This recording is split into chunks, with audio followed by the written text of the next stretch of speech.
Today on the Stay at Home Chef, I'm showing you how to make authentic Mexican rice. Mexican rice is a must-make side dish for any authentic Mexican meal. Depending on where you're located, it could be called Spanish rice, red rice, or arroz rojo. To keep things nice and easy, we're gonna make everything in our blender, which means you really won't have to cut much up. To start, you'll need 2 Roma tomatoes, 1 white onion, 1 jalapeno if you like some heat, about 4 cloves of garlic, a 1/4 cup of pureed tomato or tomato sauce or passata if you're located in one of those countries, and then 1 teaspoon of salt. Pop the lid on the blender and puree.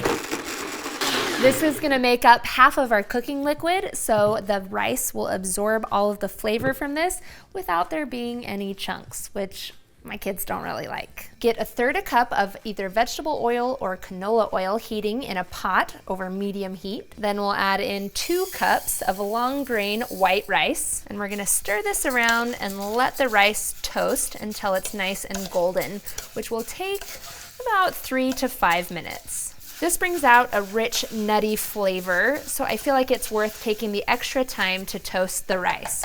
Once that's golden brown, you'll add in 2 cups of chicken broth and our tomato and veggie puree. Give this a little stir, and it's already about to simmer. So we're gonna pop the lid on and let this simmer over low heat for about 20 minutes until the rice is cooked through and it's absorbed all the liquid. Remove it from the heat and let it sit with the lid on for 10 minutes. After 10 minutes, you'll be able to lift the lid off and fluff the rice and give it a good stir. Once it's stirred up and everything is evenly distributed, you are ready to eat. You can serve it up plain like this or garnish it with a little bit of freshly chopped cilantro and some lime wedges.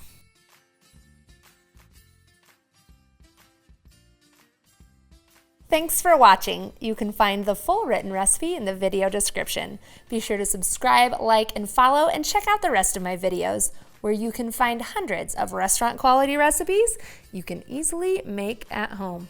We'll see you later.